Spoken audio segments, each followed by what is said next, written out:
Dalam nama Bapa dan Putra dan Roh Kudus. Amin. Shalom, salam jumpa dalam renungan edisi Rabu 20 Oktober tahun 2021 bersama saya, Frater Anton. Bacaan Injil pada hari ini kita ambil dari Injil Lukas pasal 12 ayat 39 sampai 48. Dalam sebuah wawancara, seorang jurnalis bertanya kepada Bill Gates, "Apa rahasia kesuksesan Anda?" Bill Gates tidak langsung menjawab pertanyaan ini.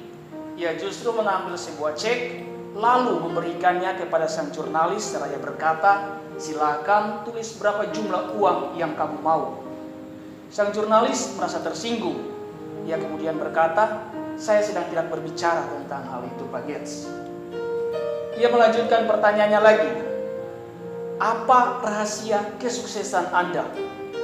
Sekali lagi Bill Gates tidak langsung menjawabnya.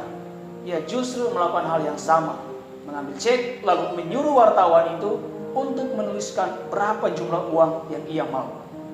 Karena sudah begitu kesal, akhirnya sang jurnalis itu mengambil cek itu lalu merobeknya.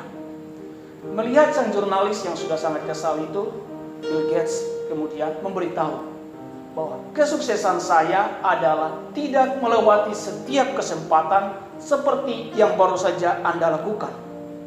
Kalau Anda memiliki filosofi seperti itu, Anda mungkin saja bisa menjadi wartawan yang terkaya di dunia saat ini. Saudara-saudara sekalian, dari cerita ini nilai yang dapat kita ambil atau yang kita petik adalah kesuksesan seseorang itu tidak bergantung pada seberapa hebat dirinya atau seberapa banyak barang yang ia miliki. Kesuksesan seseorang itu bergantung pada setiap kesempatan yang ia dapat ketika ia melaksanakan tugasnya. Dalam bacaan Injil pada hari ini, Yesus bersabda, "Berbahagialah hamba yang didapati tuannya ketika melaksanakan tugasnya ketika tuannya itu datang." Kesuksesan kita sebagai seorang Katolik adalah melaksanakan tugas-tugas kita sesuai dengan panggilan hidup kita masing-masing.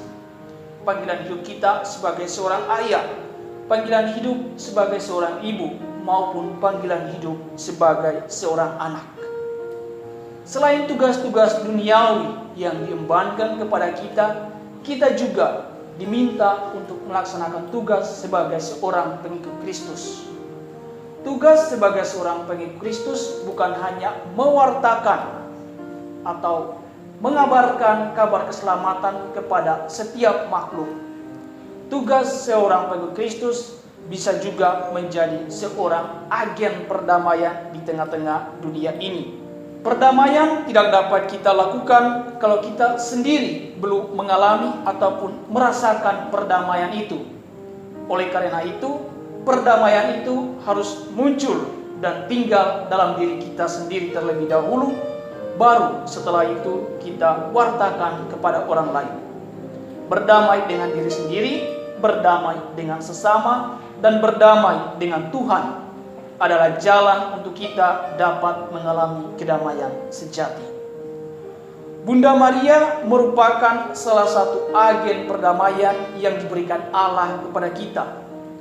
Tugas dari Bunda Maria adalah menjadi seorang perantara yang menghadirkan wujud Allah dalam rupa manusia, yakni Yesus. Sebagai seorang perantara, maka yang dilakukan Bunda Maria adalah hidup suci serta takut akan Allah. Sebagai putra dan putri dari Bunda Maria, maka kita pun diminta untuk hidup suci serta takut akan Allah. Amin. Dalam nama Bapa dan Putra dan Roh Kudus. Amin.